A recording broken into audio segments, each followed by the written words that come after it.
तो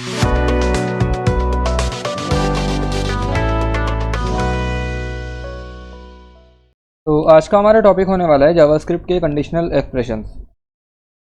देखो, conditional expression आपके इस तरह की सिचुएशन में यूज़ होते हैं, जैसे कि आप कहीं पे ये चाहते हो कि कुछ कोड हमारा तब एग्जीक्यूट होना चाहिए जब एक कंडीशन ट्रू होती है, और कुछ तब एग्जीक्यूट होना चाहिए जब दूसरी कंडीशन ट्रू होती है। अब इसका एग्जांपल हम लोग देखते हैं यहाँ पे। जैसे मान लो हमने यूज़र से पूछा कि आपकी एज क्या है, राइट। तो हम प्रॉम्प्ट का यहाँ पे यूज़ करेंगे, और प्रॉम्प्ट का हमने यूज़ किया, हमने यहाँ पे कहा व्हाट इज़ योर एज। ठीक है, तो हम लोग यहाँ पे क्या कर सकते हैं, जब यूज़र यहाँ पे एज एंटर करेगा ना, तो कुछ वैल्यू रिटर्न होके आएगी, तो हम लोग उसे स्टोर करा सकते हैं एक वेरिएबल में। तो यहाँ पे हमने एक एज नाम से वेरिएबल बनाया और उसमें यहाँ पे एज स्टोर कराई। अब यहाँ पे प्रॉब्लम ये है कि प्रॉम्प्ट फंक्शन हमें एक स्ट्रिंग ही रिटर्न करके देता है, चाहे भले यूज़र ने नंबर एंटर किया हो। मतलब अगर यूज़र 23 एंटर करेगा ना, तो प्रॉम्प्ट फंक्शन हमें कुछ इस तरह से 23 को रिटर्न करके देगा। तो आप लोग इसे एज अ स्ट्रिंग अगर ये है तो आप इसे इसके ऊपर मैथ के फंक्शन नहीं यूज़ कर सकते ना, तो आप यहाँ पे इसे कन्वर्ट करोगे नंबर में। तो आप यहाँ से कहोगे कि एज में डाल दो, क्या डाल दो, नंबर बना के एज को, मतलब एज को नंबर बना के वापस से एज में डाल दो। तो उससे क्या होगा, बेसिकली यहाँ पे अगर यूज़र ने 23 एंटर किया होगा ना, तो वह एज अ स्ट्रिंग आएगा, तो ये वाला फंक्शन उसे एक नंबर बनाएगा और रिटर्न करके इसमें स्टोर कर देगा यहाँ पे इस वाले वेरिएबल में। तो अब हम लोग यहाँ पे कंडीशन एक्सप्रेशन लगाएंगे। हम कहेंगे इफ़ एज हमारी ग्रेटर देन है 18 से, तो इस केस में हम यहाँ पे अलर्ट करेंगे you are an adult, right.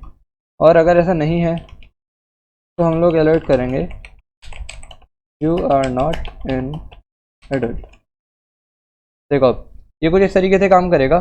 यहाँ पे हमने बेसिकली एक तो कंडीशनल एक्सप्रेशन यूज़ किया है, उसके अलावा हमने यहाँ पे लॉजिकल ऑपरेटर भी यूज़ किया है, सॉरी कंपैरिजन ऑपरेटर भी यूज़ किया है, क्योंकि हम यहाँ पे एज को कंपेयर करा रहे हैं कि वो 18 से ग्रेटर देन है या नहीं। तो यहाँ पे क्या होएगा कि इफ़ में पहले ये कंडीशन चेक होएगी, अगर हमारी एज ज़्यादा है 18 से, तब तो ये वाला कोड एग्जीक्यूट हो जाएगा, और अगर ये वाली कंडीशन फॉल्स हो गई ना, तब आपका ये वाला कोड एग्जीक्यूट हो जाएगा।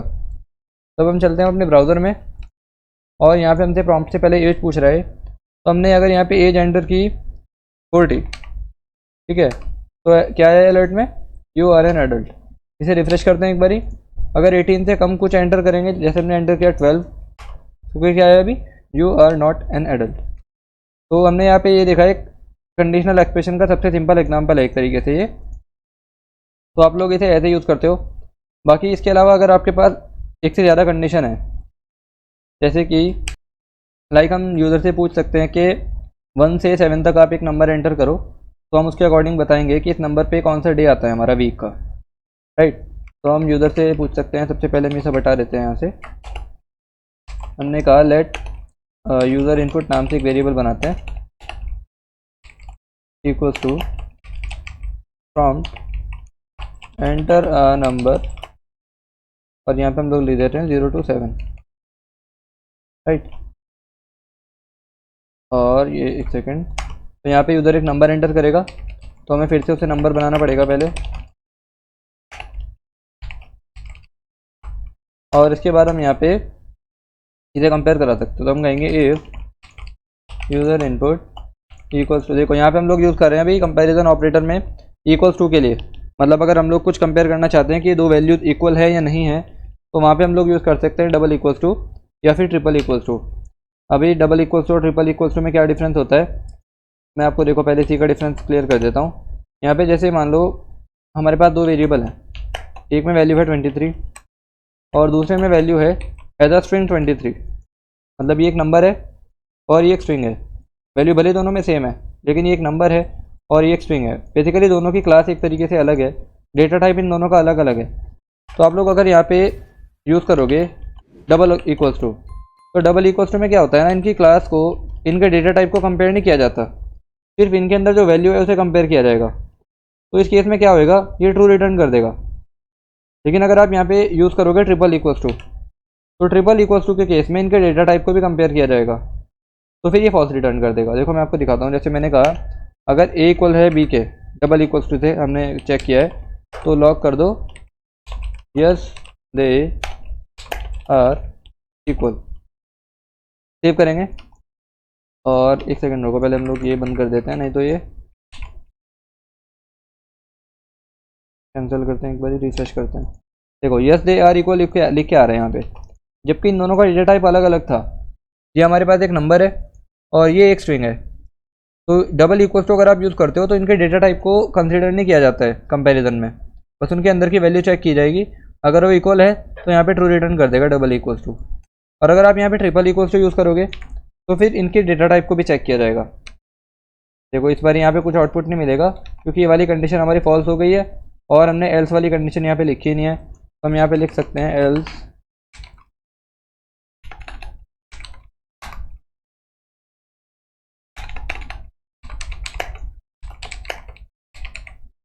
They are not equal. तो इस तरीके से यहाँ पे प्रिंट आ जाएगा they are not equal, right. तो डबल इक्वल्स टू और ट्रिपल इक्वल्स टू में हमको डिफरेंस समझ आया। अभी हम लोग अपने एग्जांपल पे आते हैं वापस से,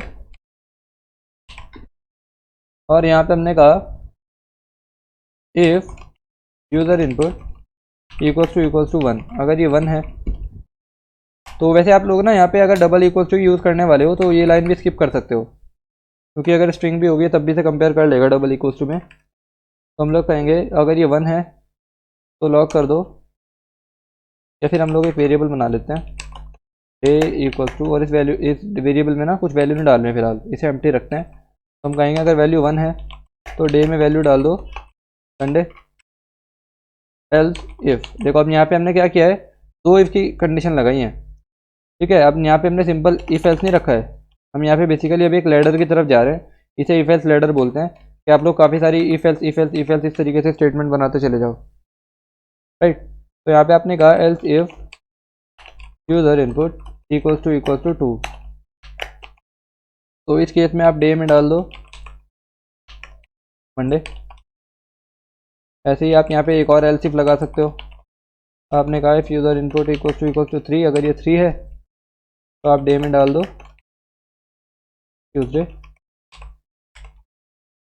एल्स इफ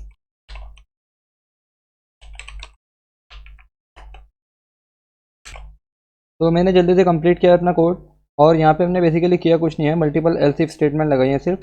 इसमें हम कंपेयर करा रहे हैं कि यूज़र का इनपुट 1 से 7 तक कुछ भी हो सकता है ना, तो हमने सारी कंडीशन चेक की है। तो यहाँ पे हमने हर कंडीशन के लिए कुछ कोड लिखा है, और वो कोड बिल्कुल सिंपल है कि अगर यूज़र इनपुट हमारा 1 है तो उसमें डे में वैल्यू डाल दो आप संडे, अगर 2 है तो मंडे डाल दो, अगर 3 है तो ट्यूसडे, और ऐसे ही करके हमने हर नंबर के कॉरस्पॉन्डिंग एक डे डाला है यहाँ पे। तो हम यहाँ पे क्या कर सकते हैं, जब डे में वैल्यू हमारी चली जाएगी कंडीशन के अकॉर्डिंग, तो हम यहाँ पे बोल सकते हैं, देखो एक तो क्या होगा, अगर मान लो यूज़र ने 1 से 7 के अलावा कुछ और एंटर कर दिया, अगर यूज़र ने 8 एंटर कर दिया तब क्या होगा, उस वाले केस को तो हमने हैंडल ही नहीं किया है ना, यहाँ पे हमने सिर्फ 1 to 7 को हैंडल किया है।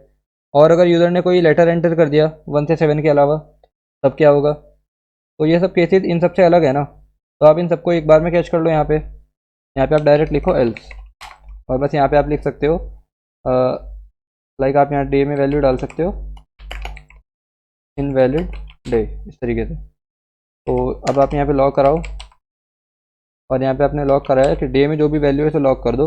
अब हम इसे सेव करेंगे, तो देखो यहाँ पे हमसे पूछ रहा है कि 0 से 7 तक कुछ नंबर एंटर करो। मैं बेसिकली 0 से 7 या मैं 1 से 7 करना चाहिए था। सेव करेंगे, कैंसिल, रिफ्रेश। तो इस बार ये 1 से 7 के बीच में हमसे नंबर पूछ रहा है। तो अगर हमने यहाँ पे एंटर किया है 4, तो देखो यहाँ पे हमें क्या मिला है, 4 के कॉरस्पॉन्डिंग वेडनेसडे। और अगर यहाँ पे एंटर करेंगे यहाँ 7 तो सैटरडे। ऐसे ही अगर यहाँ पे एंटर करते हैं हम लोग 1 तो संडे। और अगर हमने यहाँ पे कुछ 1 to 7 के अलावा कुछ और एंटर कर दिया, लाइक हमने डाल दिया यहाँ पे 0, तो क्या है, इनवैलिड डे। तो इस तरीके से आप लोग कंडीशनल स्टेटमेंट का यूज़ करते हो। आप लोग यहाँ पे मल्टीपल इफ एल्स स्टेटमेंट लगा सकते हो, और इफ़ के अंदर एक और इफ़ भी लगा सकते हो। लाइक मैंने कहा यहाँ पे अगर इफ़ के अंदर मैंने एक और इफ़ लगा देना कि यूज़र इनपुट 1 है ना, अब अगर हो सकता है कि हमने इसे ऐसे कंपेयर किया होता कि यूज़र इनपुट हमारा ग्रेटर देन 20 है, तो इस केस में हम ये भी चेक कर सकते थे कि अगर 20 से बड़ा है वो, तो हम ये भी चेक कर सकते थे कि क्या वो 30 से भी बड़ा है, ठीक है। तो इसे बोलते हैं, अगर आप लोग इफ़ के अंदर एक और इफ़ का यूज़ कर लेते हो ना, या फिर एल्स के अंदर एक और इफ़ का यूज़ कर लेते हो तो इसे नेस्टिंग बोलते हैं। नेस्टिंग का भी आप लोग यूज़ कर सकते हो अपने यूज़ केस के अकॉर्डिंग। तो ये हमने देखा है अभी इफ़ का एग्जांपल, कंडीशनल स्टेटमेंट का example if else ladder, right. मतलब ये वाला आपके पास इफ़ एल्स मैंने नॉर्मल वाला भी दिखाया था सबसे पहले, और ये हमने जो इतनी सारी इफ़ एल्स कंडीशन यहाँ पे लगाई है ये बेसिकली एक लैडर बन गई है अभी। अब यहाँ पे आप लोग नोट करोगे कि हमने इतना सारा कोड लिखना पड़ा है सिंपल से काम के लिए कि हम लोग बार बार यूज़र इनपुट को ही तो कंपेयर करा रहे थे ना। इतना सिंपल सा काम था और बार बार हमें सिर्फ डे में वैल्यू ही असाइन करनी थी, लेकिन इतना सारा कोड लिखना पड़ा है और ये काफ़ी ज़्यादा कन्फ्यूजिंग भी लग रहा है देखने में। तो थोड़ी और सिंपलर अप्रोच हमारे पास होनी चाहिए, जो कि बिल्कुल है। आप लोग इस सब के बजाय यहाँ पे स्विच स्टेटमेंट का यूज़ कर सकते हो। स्विच स्टेटमेंट में क्या होता है ना, जैसे आपने कहा कि आपको ये सब स्विच स्टेटमेंट के थ्रू करना है, तो आप यहाँ पे लिख सकते हो लाइक कि स्विच, और स्विच में आप यहाँ पे सबसे पहले तो वैल्यू पास करोगे कि किस वैल्यू को आपको कंपेयर कराना है। तो इस केस में हमें यूज़र इनपुट को कंपेयर कराना है तो हम यहाँ पे वही पास कर देंगे।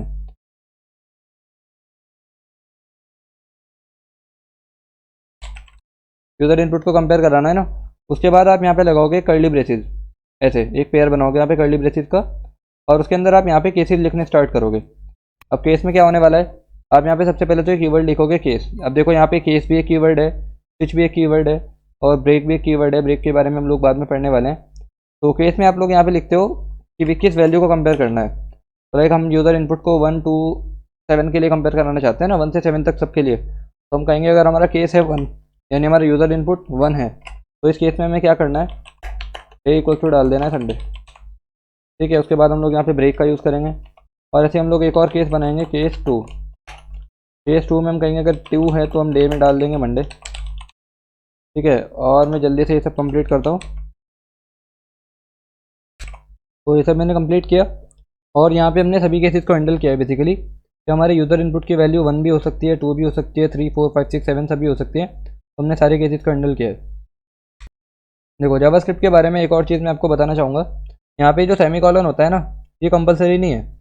आप लोग यहाँ से सभी लाइन में से सेमीकॉलन हटा सकते हो, कोई प्रॉब्लम नहीं है। लेकिन ये एक अच्छी प्रैक्टिस है कि आप लोग सेमीकॉलन का यूज़ करो, ताकि हमें पता चलता रहे कि एक लाइन का एंड हो रहा है यहाँ पे। तो आप लोग इसकी हैबिट बनाओ।